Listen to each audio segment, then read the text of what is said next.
Hey, all right. What should you remember when you pin? The best pins are the ones that stop you in your scroll.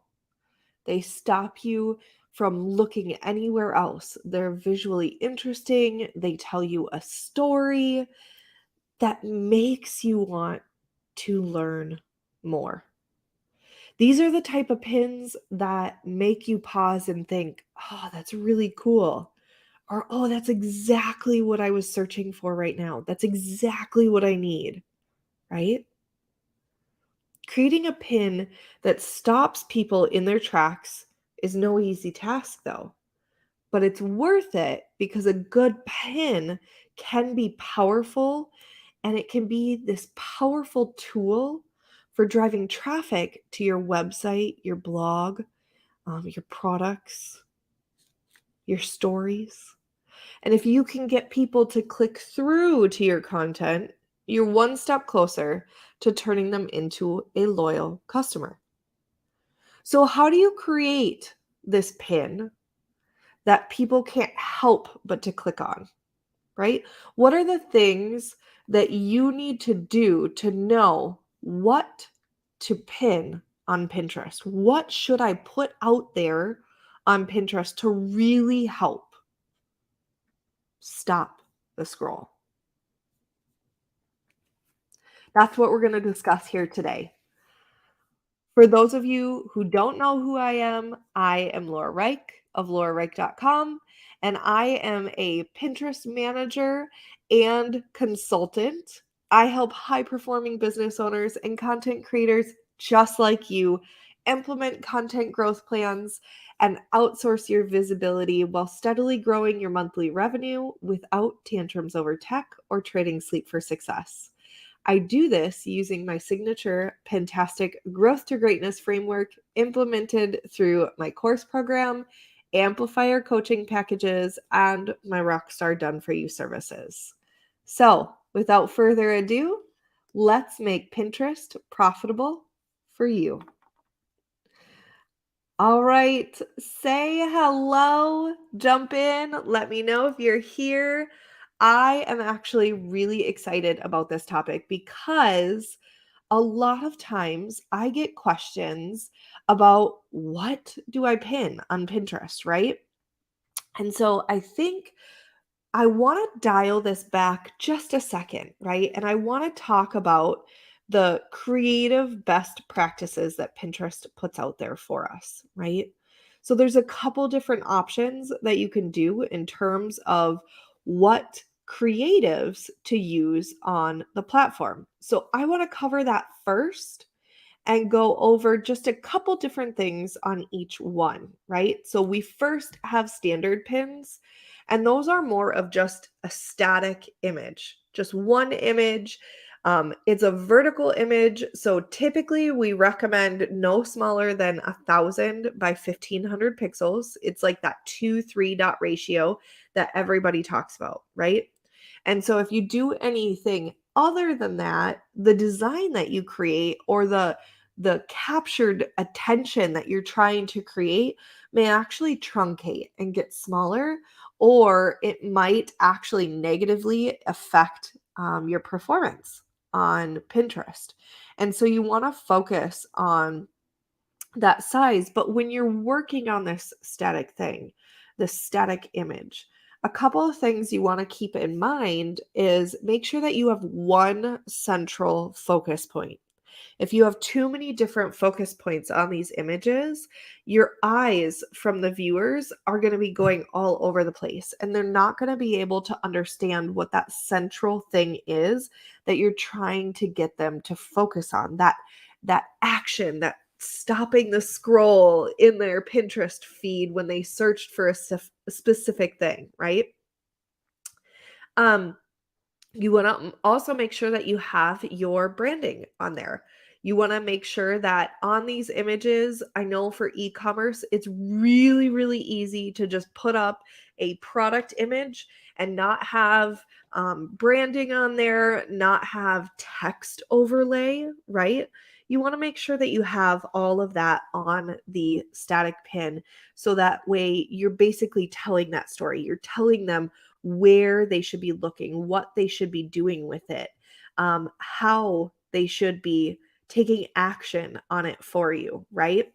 So make sure you do that. And then please check your links when you're doing this, right? The next one is video pins. And this is really fun because we know short form video is doing really well. I just recorded a podcast and it's on the Pintastic Podcast Live where you can see we talk about short form video with the wonderful Nika and what are the best practices? Why should we be doing short form video? And so this is the same for Pinterest. Short form video actually does really well on Pinterest. And so you want to make sure that you are choosing the right length of video, right?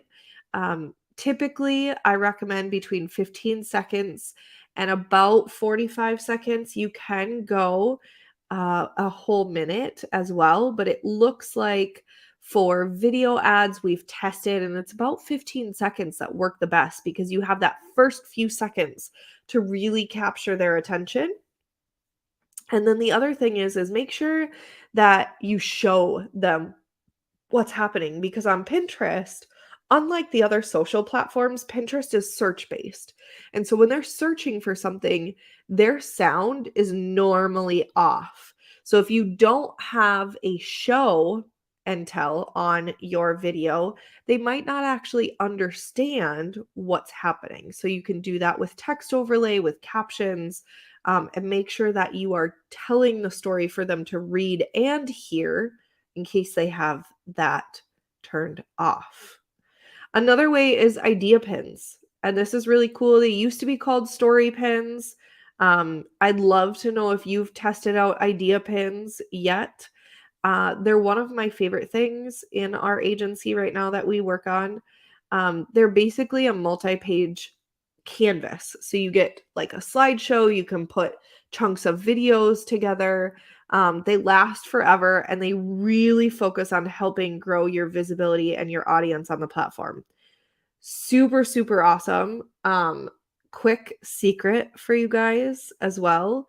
The idea pins are starting to be linkable. We've seen a couple of accounts get link access to put links from their idea pins too. One of the things that we like to do with our idea pins is we actually do video first. And then after that, we tell more of the story with some more pins that have tips and tricks on them. This is your opportunity to really just kind of shine with your business and your brand and just show your personality and do different like behind the scenes, things like that. So it's actually really, really fun. So now that we've kind of gone into those 3 ways, my 3 favorite ways to use the creatives on Pinterest, what do you pin, right? Businesses, a lot of times we go into it with this marketing mindset. And um, when we go into it with like marketing and sales, it seems actually really daunting in terms of what do I put out there? Like, I want the traffic, I want the sales, but what do I pin? Right.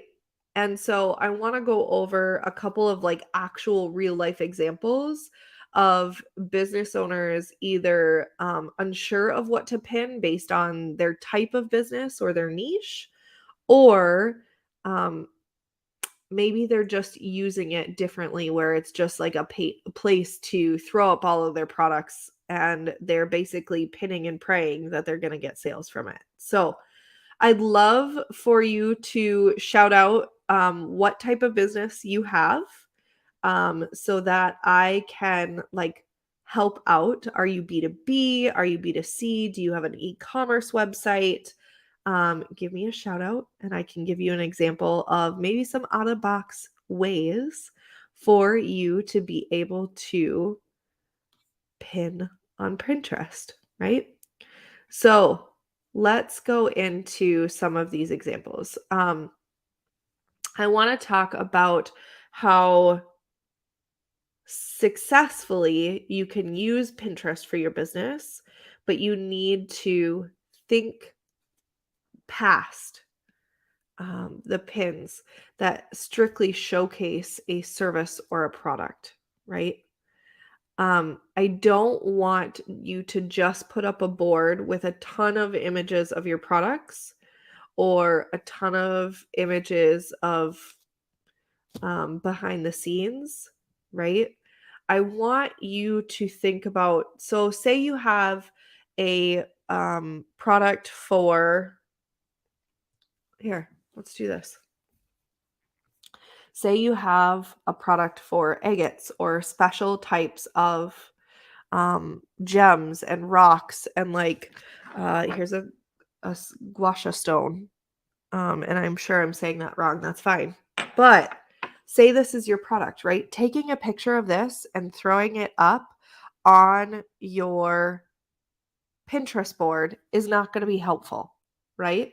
So what if instead you did showcasing images of the product in action?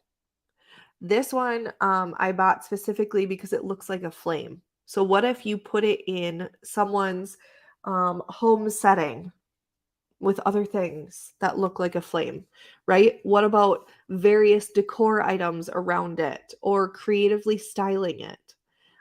Maybe it going in a particular room or a cool, like I have these here, I'll show you right here. I have these cool, like, shelves where I put stuff up there, right? And so maybe showcasing that instead, not just the product image, right? Because it's gorgeous. You want to show it in how it's going to look in other places. You want to be able to capture the attention of the audience and encourage them to think outside of the box as well.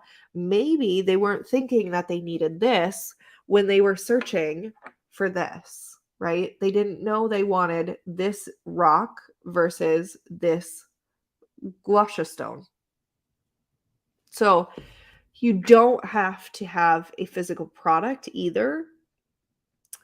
This is just an idea for those who strictly have products, but you don't have to have a physical product to make the most of Pinterest for your business, right? Any business can be visually appealing and interesting to potential customers. All you need is actual helpful content that tells a story or offers a solution to your audience's problem because they're already going to the platform searching, right? Inspiration can come from the services you offer. Inspiration can come from your business's core values, right? Here is, I'm going to add it in here. Let's see if I can get, let's see, we're going to upload. Oh, it says PowerPoint, so that's fine. I can't upload it, but I have a core values that we review in my agency. And so even talking about your core values could be super interesting. I'll share this. Here we go. So these are our core values. This is how we talk when we do our company meetings, right? And so this is more like for us as a team, but I can talk about this and I can showcase this on Pinterest because I put it in a visual aspect, right? So we wholeheartedly believe that everyone is an amazing human that deserves respect and is a part of a loyal community that instills love and joy with a common understanding of everyone in integrity. This could be an example of something you showcase as a business on Pinterest, right? Inspiration can come from this to tell a story and offer that solution. So let's go into a few examples of situations that are real life, right? So you are a retail shop and you have limited or changing inventory. How do you use Pinterest, right? Because Pinterest is long game. Pinterest is evergreen a lot of the times. So I just want you guys to think and remember, you don't have to limit your content on Pinterest to only the goods you sell, right? You don't have to focus on just the product that is available right now. You can put that up as well. One of the things that I tell people is if your inventory goes out of stock, make sure that you always use redirects. So you can redirect to a page that says, sorry, that's out of stock, but here's some other ideas that we have for you, right? So that turns it evergreen, but also the content you pin should reflect the vibe of your shop and include items that you currently have, that you've had in the past, that are similar to something you'd see in the shop. All of that can happen even though you have changing inventory. You just have different things that you set up technically in the back end to make it so that it's still a flow for them. They can still go through your shop. These boards are actually going to attract the type of customer that's interested in what you have to offer right now and inspire them to shop when they're ready to buy, whether it's in stock or out of stock, because they're going to be that type of customer that wants it because of all the things that you offer, that vibe that you give off, that personality that you're attracting, right? If you own a retail shop, but you don't have an e-commerce website, what should you pin? If you don't have an e-commerce website, you can still use Pinterest for your business. There's a blog that I did a while back, and I can give you guys the link in the comments, that talked about not needing a website to use Pinterest for your business, right? So even if you own a retail shop, but you don't have an e-commerce website, it doesn't matter. You can still use Pinterest. If you have images of your product, you can upload them from your desktop to create a pin. You can use those product images just like it would be a website. Lead them to where they can get in contact with you, right? Make it clear how they can shop with your business, though. That's the only thing that you have to focus on. Include a link to your email sign up page, contact information, your YouTube channel, your Instagram account, wherever they start those conversion conversations. That's where you want to focus on leading them to with your pins.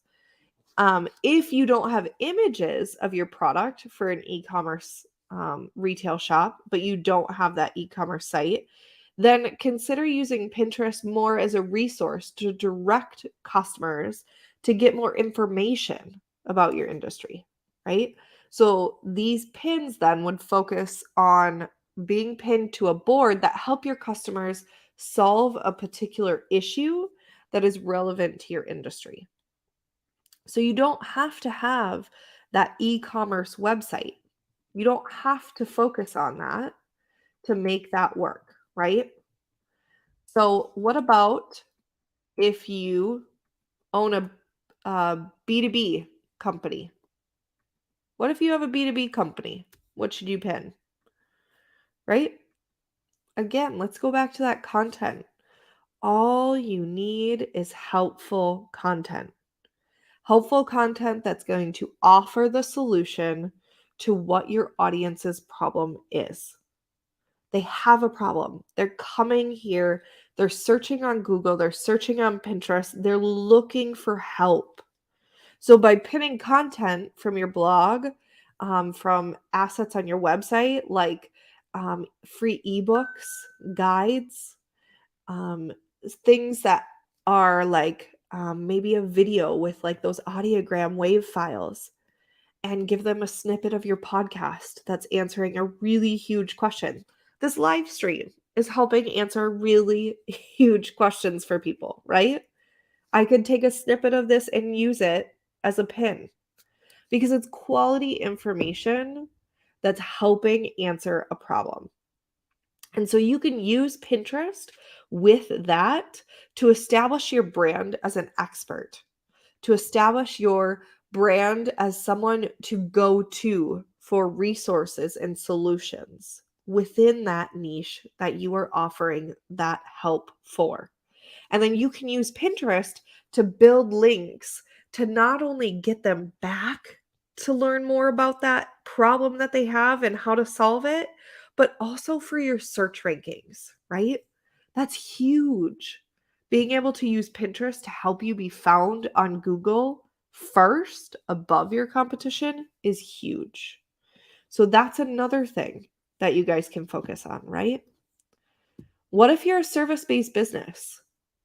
What if you're a service based business and you don't have any visual assets, right? You don't have like a physical product. You don't have something right now that you showcase that will help you visually see what you pin.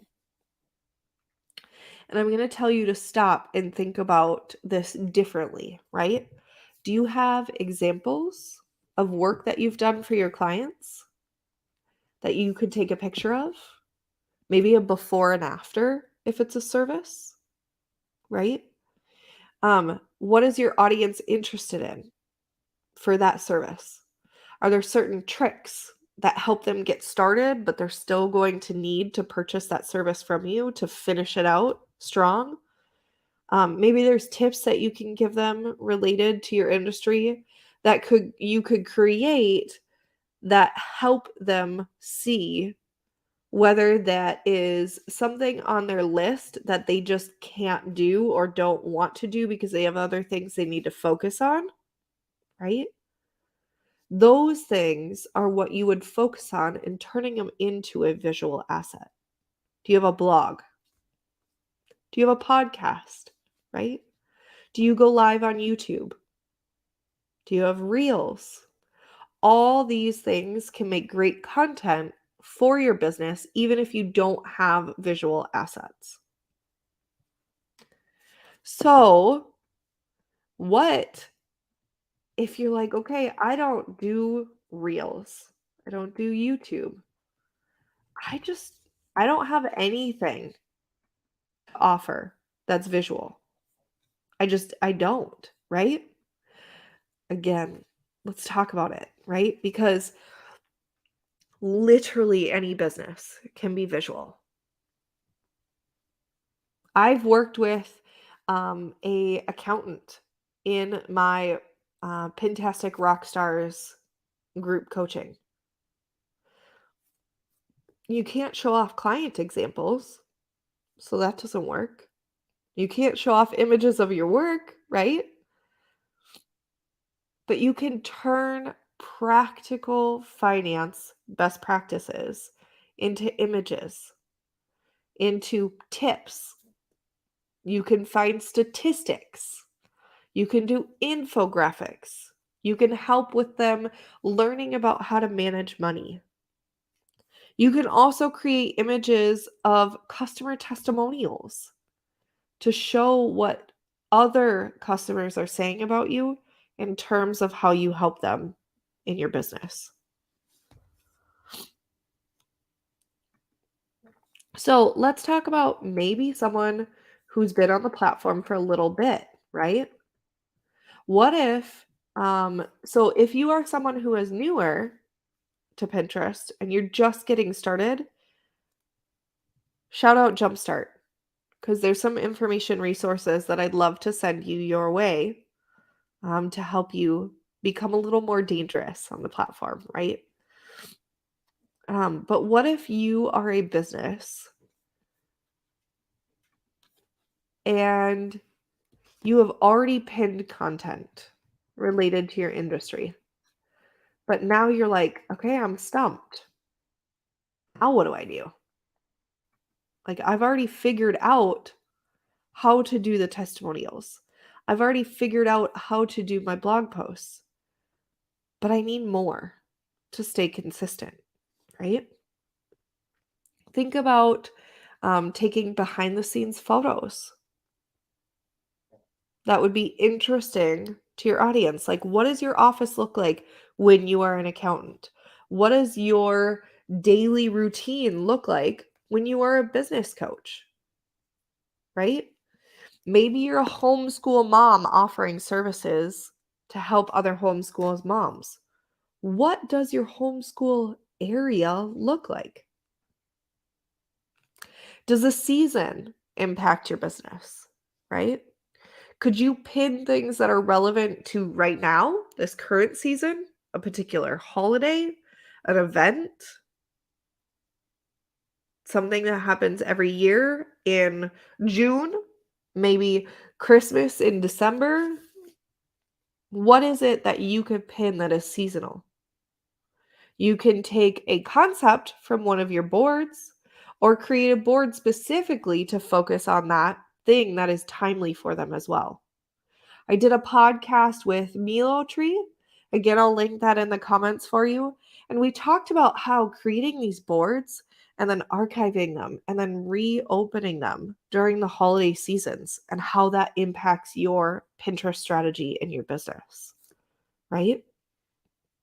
So, do you ever come across things that are entertaining? Just showing the fun side of your brand. Different ways to be able to kind of branch out now that you have already pinned content that's related to your industry, right? So, I mean, literally, I want to help you guys think about this outside of the box and really help you get ready to start using Pinterest for your business, no matter your niche, right? No matter where you're at. Don't forget, before you get started with Pinterest, I want you to think about what your goals are because that's really going to help drive your strategy, right? Do you want to drive traffic to your website? Do you want to drive sales? Are you focused on just brand awareness right now? Are you focused on increasing your SEO online? Your goal is going to help drive and determine the content and how frequent you pin, what you pin, and the strategy that you used for Pinterest. So, as you look at these different tips and tricks and start to brainstorm different ideas for your own business, keep in mind that some of these examples are to make sure that you focus on creating content that's either going to entertain, inspire, educate, or just plain inform. So make sure that you use that to map out your goals. Okay. Pay attention to how your audience is responding and then make sure you're adjusting so that you can keep going and do it better, faster, quicker on rinse and repeat. Okay. So I have a live class coming up. If you are interested in going into a strategy of the 3 pillars that I use for our clients in the agency and in our consulting, go ahead and comment briefing. It's coming up here in a couple weeks. And it's on Zoom, and we go through everything that talks about those pillars, the trends, how to look up the trends, keywords, designs, all that will be live on Zoom together. And then we have a Q&A at the end. So if that's something that interests you to kind of get more hands-on specifically for your niche and your business, go ahead and comment briefing, and I will send you more information. Until next time, you guys.